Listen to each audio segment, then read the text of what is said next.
Thank you. Everybody who's helping you as well. But my service journey with AmeriCorps started probably around my senior year of college. I think, like every college senior, I was freaking out about what am I going to do after college? What do I want my life to look like?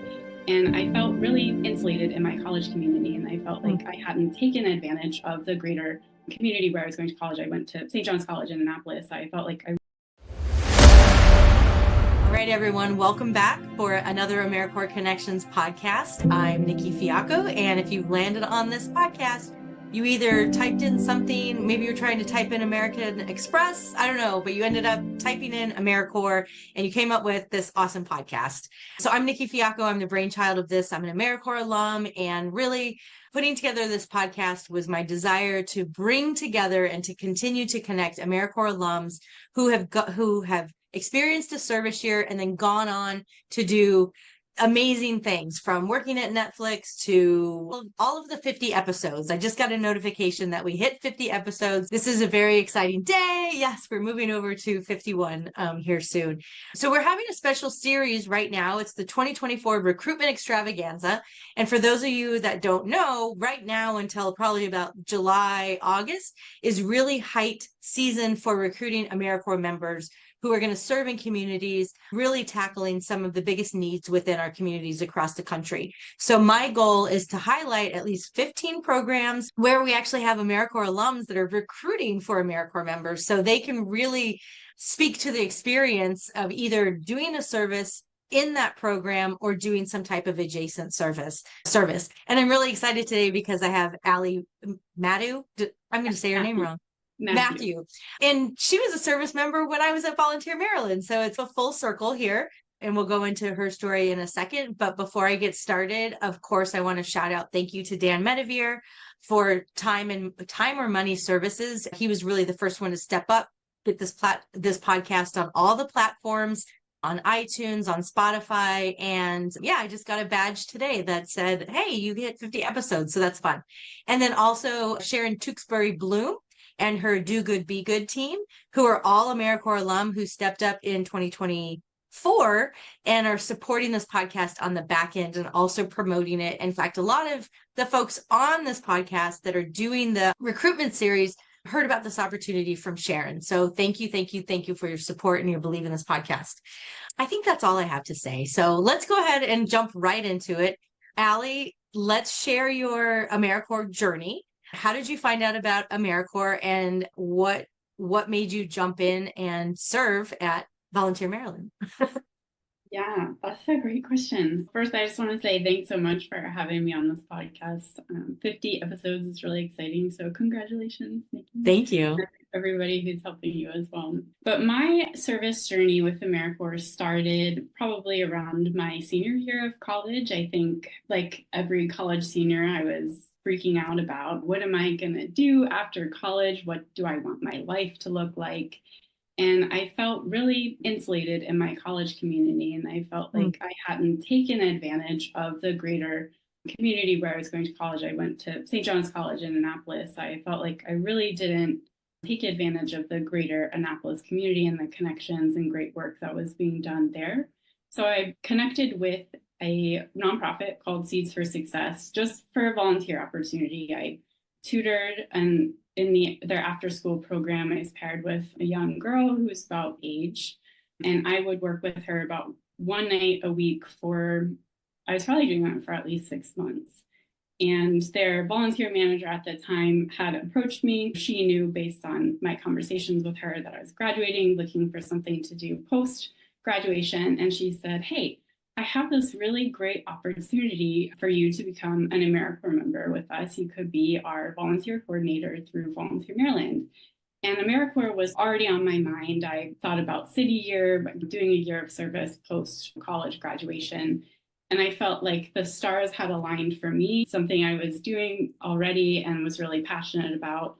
And AmeriCorps service, that kind of alignment. And so that felt like the right way for me to move forward post-graduation. So that's how I ended up at Volunteer Maryland in 2018. Shout out to Volunteer Maryland Class 31. Yay. Yeah. Yeah, and I guess, do you want me to go into my journey since then? Yeah, I just wanted to comment. I love how you said the stars had aligned, and I always abide by the quote, "The teacher will show itself when the student is ready." And it's you were like, I don't really know what I want to do. You were having this experience, and you were open to AmeriCorps, and you were open to, yeah, I think I want to do this. And I love that calling where it's like trusting. It's like trusting the universe or trusting like divine intervention that's moving this direction. Maybe that's too frou-frou. I don't know. But I just feel like when things are like, hey, there's this thing, and then there's this thing, it's just too coincidental to not be like something that you're supposed to do in your journey. Yeah. So you joined Volunteer Maryland. Did you serve at Seeds for Success? Yes, that was my Okay. service. Yeah. Yeah. That's Mhm. awesome. Yeah. And yeah. And what did you do during your service year? And what was your experience? What were some of your highlights? Yeah, let's see, some of my highlights from my service year. I think there's a period of time where I was acclimating to becoming an AmeriCorps member. I was learning all the things that people are confused about at first when they start, like how we're supposed to say service and not work and refer to ourselves as AmeriCorps Yeah. members, not employees, and the prohibited activities and all of that. So I felt like my first year really was a big learning curve in terms of really understanding what it meant to be an AmeriCorps member and connected to this really special community.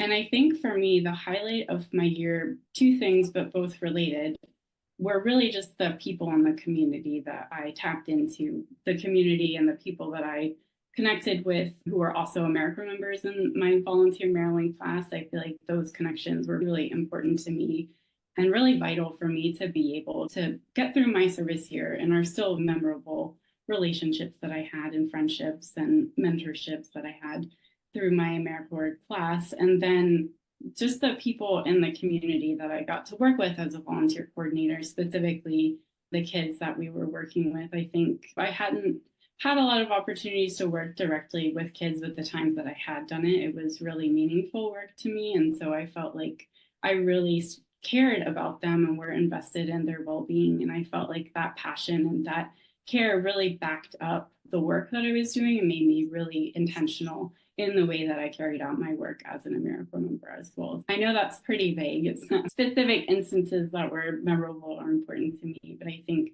the theme that carried me through my year and is something that I remember post service with Volunteer Maryland is just the people and those connections and how meaningful those connections were for me.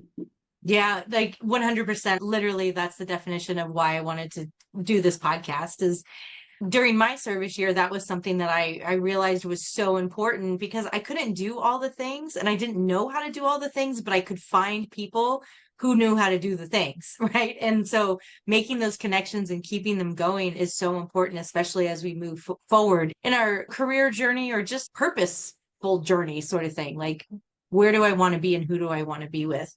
So you crushed your service year so bad that we wanted you back. I distinctly remember strategically being like, so Allie, let's do another year. And you chose another opportunity. And I think one of the things too to get from this kind of series is that there's hundreds, if not thousands, of AmeriCorps programs throughout the country. And so you can really pick your own journey. You can pick your own adventure. You did volunteer coordination, and then you went into Maryland mediation, which was a totally different training and skills development and everything. And one of the biggest things that I could just double down on right now is that, like, honestly, folks, if you're interested in a service year, somebody that might be like, this can really be a huge game changer in their life, especially because you could try out a field and see if you're interested in it. And you're done in a year. Like, you're not committing to a job. You're not making a giant life change. You're just like, okay, I'm going to try this for a year now and see how this feels. So when you denied us the privilege of having you back, no, I'm just kidding.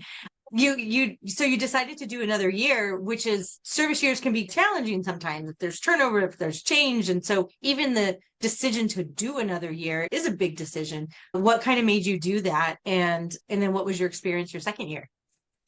Yeah, and I have to say, I can be very frou-frou as well, and I like to always find the deeper meaning and connections Love between it. the things that happen to me in my life. And I feel like this also felt like another moment of maybe divine intervention. So after my service year ended with Volunteer Maryland in 2019, I worked as a staff member at Seeds for Success for about a year or so. And 1 year after 2019 was 2020 when the COVID-19 pandemic started. And that really changed the way that we were delivering programming and even the way that my position as volunteer manager looked.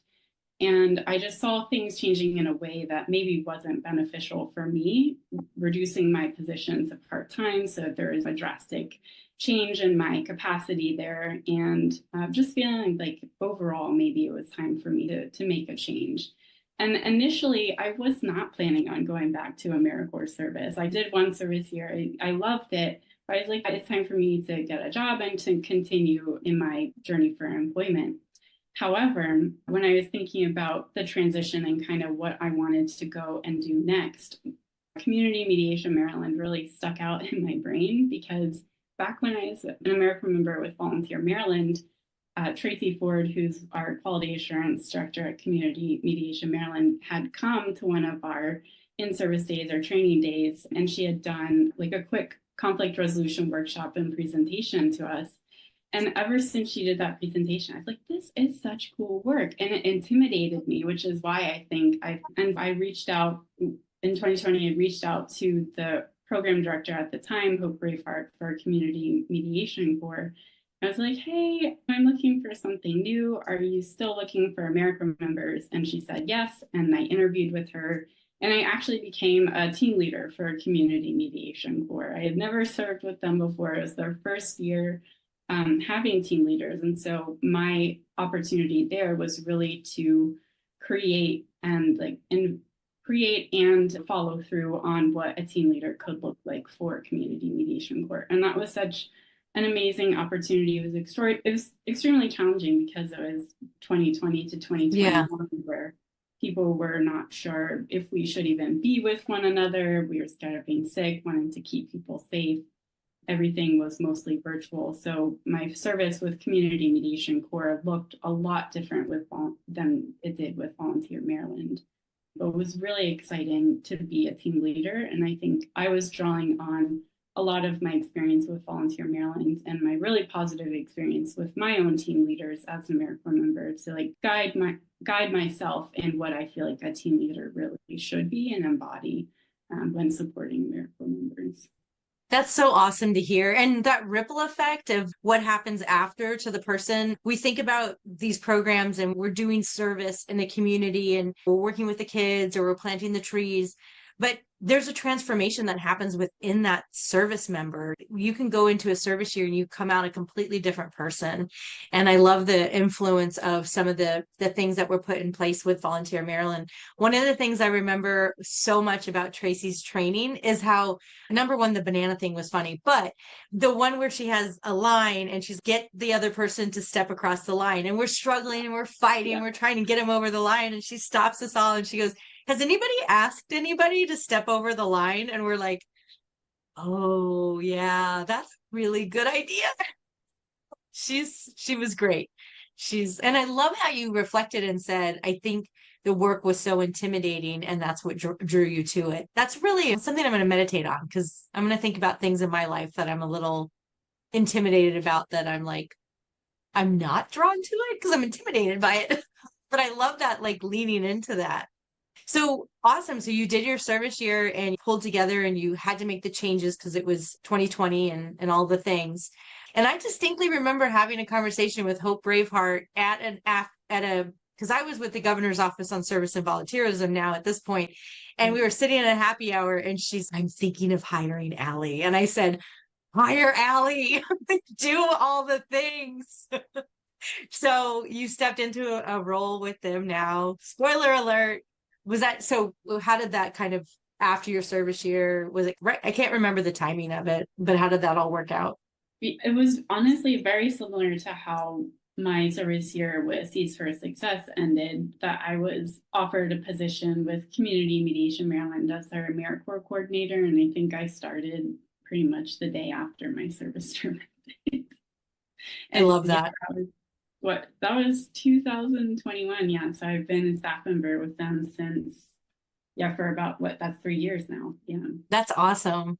And that's another thing just to double down on with this recruitment extravaganza and folks that are listening. It's a year-long interview process, right? And it's a year-long interview process where as soon as you start working or as soon as you start serving, the host site wants to find you your next best opportunity. So you can be like totally open about, I'm looking for a different opportunity, or I want to stay here. And it doesn't happen every time, but like I was hired by my site as well. I took my position description for a volunteer coordinator for one park, and I went to the director and I said, I want to do this for all your parks and all your recreation programs. And he said, okay. It was like the easiest interview that I ever had in my life. So that's so cool. And then, so you started as a coordinator and now you're running some of the show, apparently. Yeah. So Hope, after 17 years in her position, retired, much to all of our sadness. We were very sad for her to retire, but happy because that was the right move. But when she stepped down from her position, I wasn't sure what was going to happen. Sort of my thought was they would post the position and hire somebody. But the executive director, Lord, one day we were at a staff meeting. They're like, yeah, okay, Allie, you can figure out if you want that position or not. And I was like, oh, wait, are you offering me the position of AmeriCorps Program Director? And honestly, I should have seen that coming also, because Hope very intentionally hired me with the hope of me one day being the AmeriCorps Program Director when she retired as well. So yeah, I was offered the position, I accepted, and since I think February of last year, I've been the AmeriCorps Program Director. That's so cool. Congratulations on your journey. And I'll just share, I worked very closely with Hope when I was director of Volunteer Maryland, then also, and it was very funny. I had two colleagues. I had Hope Braveheart and I had Lisa Clark. Lisa Clark is a program director for Frostburg's A-Star program, and Hope was director for Maryland Mediation at the time. And Hope was my like go-to empathetic, think about the member, and Lisa was my like, you got to be compliant, you got to. And so I would talk to both of them and be like, okay, how am I going to make this decision on what I'm going to do with either this member or this partnership or this thing. I worked very closely with Hope, and I love all of her posts right now on Facebook because they're all so relaxing. Yeah. It's so good. So thank you, Hope. I'm going to forward this to you so you can listen to this, all your accolades. But so now you're in the program. One of the things that I think is really cool with any of the mediation programs, because there's Maryland Mediation, or are you guys called something different now? Community Mediation. Community Mediation Maryland, yeah. Yeah. But there's mediation programs across the country as well. And don't folks get like certifications if they go through the programming? So you probably have all kinds of certifications now. I'm going to bring you in when I have a conflict. Yes, please. Yeah. So the way Community Mediation Maryland works is we're a statewide nonprofit, and we support mediation centers that are independent from us. Some of them are tied to the county government. Some of them are nonprofits. Some of them, I think that's actually mainly the two biggest ones, are like through in a community college. And we support them. We provide a few resources. Training probably is the biggest one, program support, executive director mentorship, like you name it. We provide a lot of support to a lot of different types of support to the centers. And I would say a majority of them practice the inclusive mediation model, which is what all of our training is in. And the certification process is, we call it performance-based evaluation, but it's for mediators who've been trained and practicing in the inclusive mediation model to become a certified mediator. And like the quickest way I can describe it is, if you're a certified mediator, the certification means that you're able to deliver a high quality mediation process. So we know, like, we don't have to worry about the certified mediators, that they've gone through, they have enough experience, their skills are at a certain level where we know they're going to be able to deliver a high quality mediation. And a lot of our AmeriCorps members have gone through our performance-based evaluation to become certified, because our AmeriCorps members are mediating at such a high volume. That's 100% what they're focused on. So they're some of the most experienced mediators in Maryland by the end of their service term, and pushing them through lightly nudging them through performance-based evaluation as a way for them to really cap the skills that they gain through their service year. And then that's a certification you can take with you anywhere post AmeriCorps service. Yeah, it's a certification, but even bigger than that, it's a skill, right? I remember paying a lot of money for a moderator when I was going through a divorce. Like that, I didn't know that it was free. Darn it. But so let's go into what Community Mediation Maryland, what the program looks like, and then what an AmeriCorps member would be doing, and then how they can get involved. Sure. Yeah, so our Community Mediation Core AmeriCorps program can look a lot of different ways. I say baseline, all of our AmeriCorps members are trained mediators. So we train them in the inclusive mediation model. They receive probably almost 100 hours of training up front. It's insane the amount of training that AmeriCorps members go through in the first 6 weeks. And then they're placed with the mediation centers in Maryland. And just a quick caveat, we recently became a national direct. So we also have had members in New Orleans, Louisiana, Boston, Massachusetts, and then we'll have a member in Asheville, North Carolina this upcoming year too. But all of our AmeriCorps members are trained mediators. They're placed at the mediation centers, and then they do community mediation for their entire 11-month service term. And that's where it can start to look different for different AmeriCorps members. So we have a few different types of mediation that AmeriCorps members can specialize in. The first is what we call like general community mediation. So that's doing intake and case management, really vital pieces of keeping a mediation center up and running and people still in conflict getting to the mediation table. And community mediation is like very general mediation, not more like specialized or advanced mediation that requires some more extra training. And then we have our prisoner reentry mediation program, which is statewide in Maryland, and it also takes place in Massachusetts as well.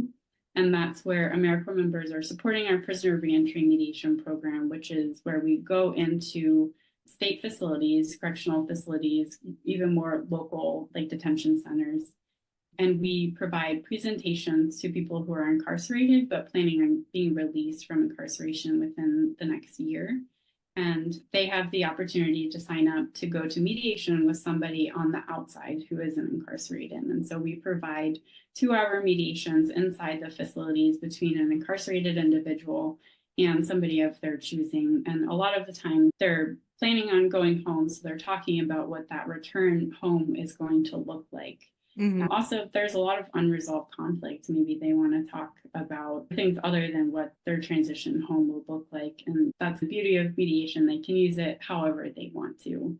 But we've done pretty extensive research on that program and kind of the impact of the mediations have on recidivism rates post-release for incarcerated individuals. So that's another big program that AmeriCorps members are really important in supporting and keeping afloat. And then our last program is our education programs. Those are mediations that are happening directly in schools generally between students. So when there's conflicts between students, fights between students, disagreements between students, instead of being suspended or expelled or even sent to detention, they can go to mediation as like the alternative to exclusionary discipline. And so those mediations, again, they can use them whatever way they want to, but mostly to resolve conflict between students in the hope that they get back into the classroom and are not going to ultimately be expelled or taken out of school. And so some of our AmeriCorps members are going into 5 different schools each week to provide mediation like all day in a given school. And so that's another kind of more specialized program outside of just what we call community mediation. But again, a lot of AmeriCorps members do that and are really important to supporting that program as well. So what I say is people who come into the program, I feel like have a general interest in mediation, and depending on what they're interested in learning and the type of experience they're interested in having, that's where I help them determine, would you be better to support reentry? Would you be better to support our school programs? Or are you just interested in nonprofits and mediation generally, where maybe this more general position would be better for you? I know I'm talking a lot. That's a lot of information at once. Do you have any questions about that or any specific questions about our program? No, and the reason you're talking a lot is because this is all about you. Is school mediation a new program, or is it been around for a while? It's been around for a while. It's at least been Yes. around since before I've come on Okay. staff. So Yeah. yeah. Have you found an uptick in those mediations in schools? I'm just feeling like I just feel like after the pandemic, during the pandemic, so many things just shifted and changed. What's the landscape like? Yeah, I think serving in schools is really difficult right now. And I think it Yeah. was especially difficult right when people were starting to go back to school in person, um, after the pandemic kind of it became a little bit safer for people to be back in person. And I just think that a few years of online learning really did change kind of the climate in schools. And it seems really tense in schools, the climate there. People are Yeah. getting in fights, people are behind academically, people feel like they need more support than maybe schools are able to provide them right now. And I feel like there is a lot of conflict at schools and like really tough conflict too. And I think the thing that AmeriCorps members are most surprised about are they're expecting like what I would say are really juvenile conflicts between people or between students. And then when they get there, the students are dealing with stuff you wouldn't expect them to, like stuff you would expect adults to be grappling with. Wow. I think that is a really like sobering realization when you're Hmm. working in schools that no, this is really tough, traumatic stuff that students are dealing with. And so I feel like mediation in schools feels even more vital now than maybe it did 5 years ago. Yeah.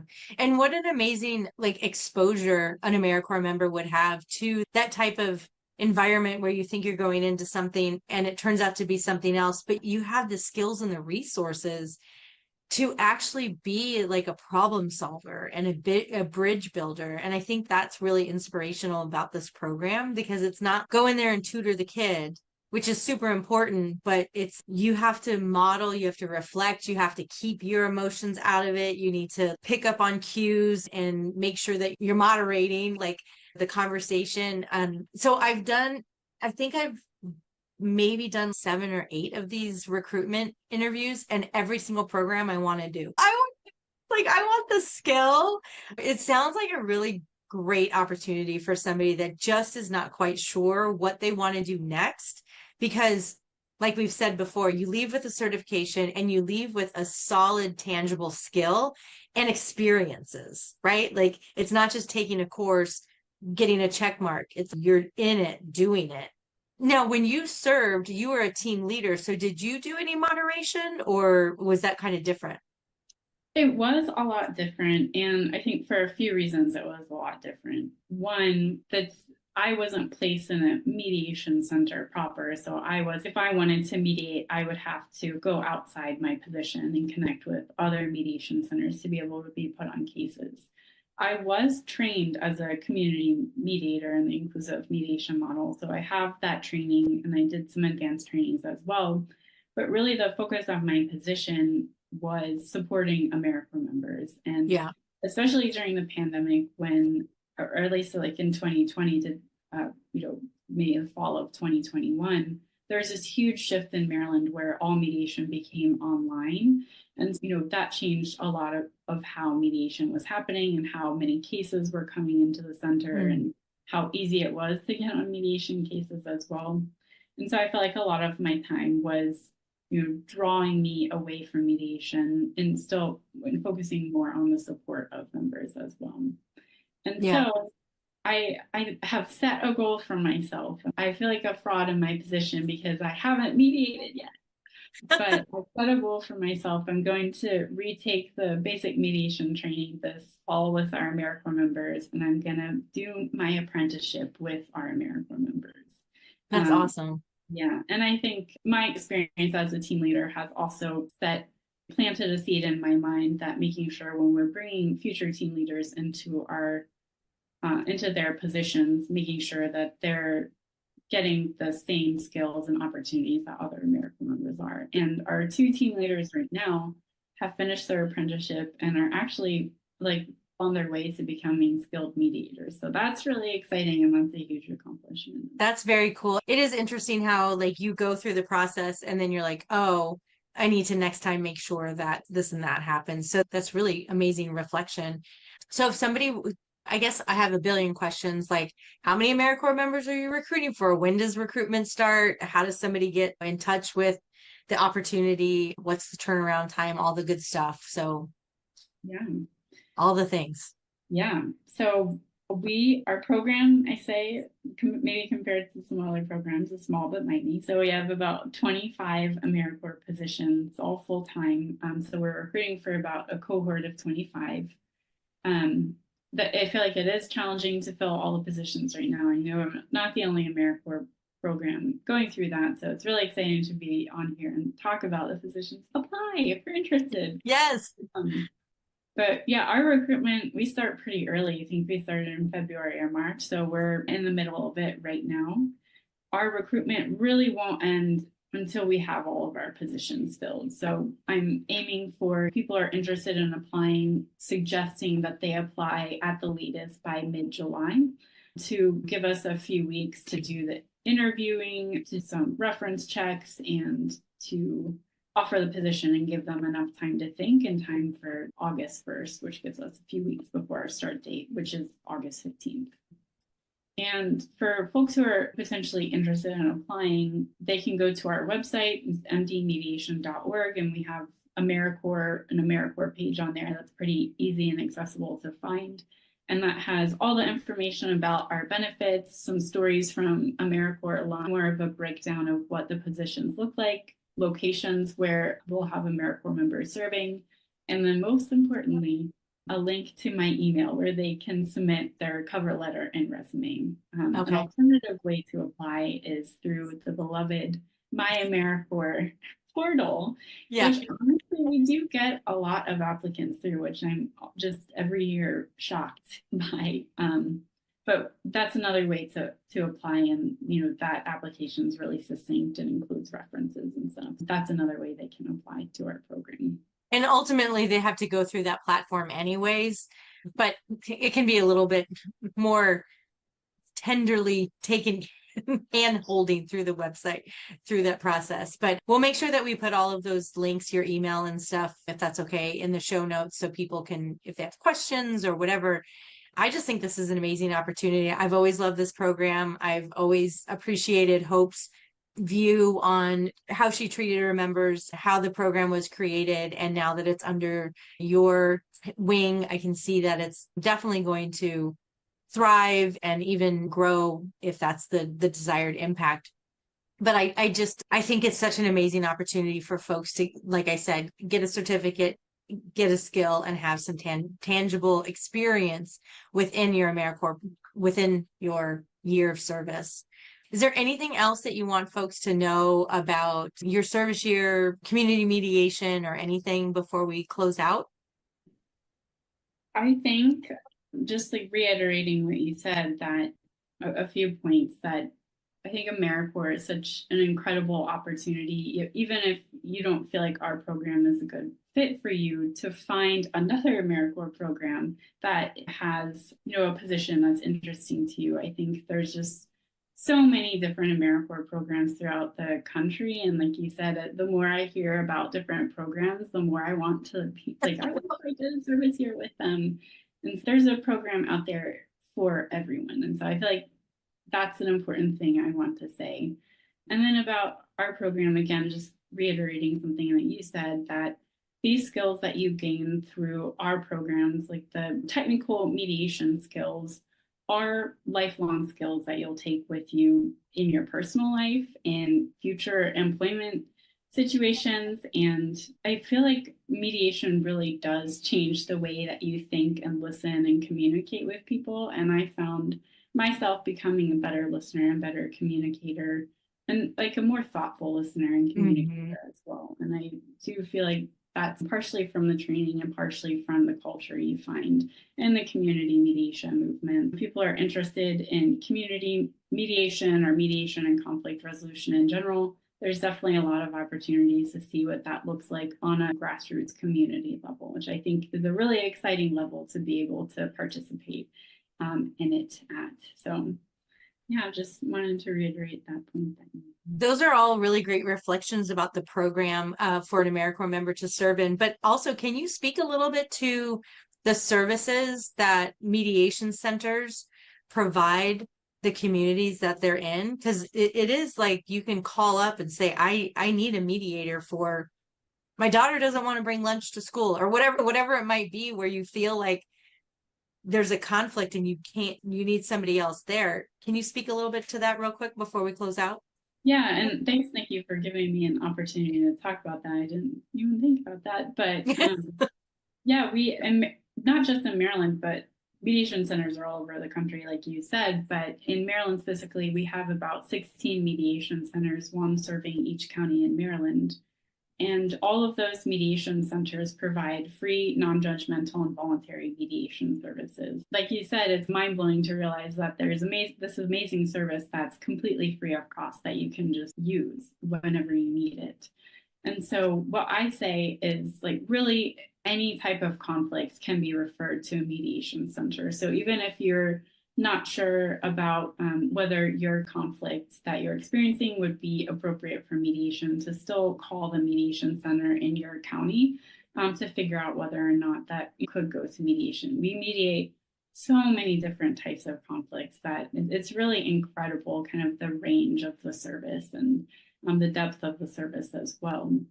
And I can also link on our website, there's contact information. It's listed in alphabetical order based on counties, where somebody in Maryland wanted to refer a situation to mediation, that they'd be able to find the contact information for their local mediation center. And I've been a mediation participant more than I have actually mediated. And I feel like the process that is provided through inclusive mediation, like, really is life-changing to be in a space where you feel heard and understood, and you can also understand the people that maybe you're really angry at or upset by or hurt by. And I feel like it creates a really good space for healing and collaboration to happen. And I just don't feel like there are that many intentional spaces where we're being intentional about creating that type of space for people. So mediation, could talk about it a lot, but yeah, I would suggest for people to reach out to their local mediation center and take that first step of trying out the process. And I think something that you said is so important about being a good listener and also being heard. It can be really difficult. I was just having a conversation with one of my friends about just like past things that kind of trigger people, and then people don't know where their anger comes from or why they react in a certain way. And it really goes back to that time that you were not seen, not heard, not validated. And when you're doing a mediation and having just pausing to think, like, where is this coming from and why can't I hear the other person? And I can imagine when you redo your programming, your training, the light bulbs that go on people, I bet you there's a change in their face when they actually hear the other person and they're like, oh, that's what you've been saying? I haven't been hearing that. And I'm also noticing that this is triggering this in me. We hear a lot about, like, trauma. I forget what the exact word is, but trauma informed, whatever. And that can be from those times when we're not heard, we're not justified, and we keep it inside of us, and it comes out in other ways, a lot of times towards other people. And so going into a mediation and really hands on the table, eyes on me, and let's, like, talk this through, can do a lot of healing. I think we're in a point in humanity, quite frankly, not just the United States, that we need to move some of these traumas through our body, and we need to do that in partnership, in connection with other human beings. We can meditate all day, we can do all the yoga that we need to do, but once you're healing in front of somebody and with somebody, it makes such a huge difference. Sorry, I went down that esoteric hole again. No, that's a great hole to go down. Yeah, I completely agree with you. And I think that's why I love this community and mediation in general. Is just like the healing and the kind of the promise of a better society that is maybe like the deeper thing we're all working towards by just doing our job and making sure that we're intentionally creating spaces for people to feel safe and heard and understood. That's awesome. Allie, it was super wonderful to connect with you again, and you're just doing amazing things. And this sounds like an amazing opportunity. I think that I may just, even if you don't want to serve as an AmeriCorps member, you can go through training, right? Through mediations, but it might be something that you want to do, not necessarily AmeriCorps. We really want AmeriCorps members, but if it's something that you're interested in getting certified in, reach out to Allie, find out all the information. And yeah, this was great. So thank you so much. And we're going to close out what is it, 2024 Recruitment Extravaganza, another episode. And we'll be back with another episode very soon. So thank you again, Allie. And shout out to Hope Braveheart for getting this all together. Thank you so much. Thanks, Nicki.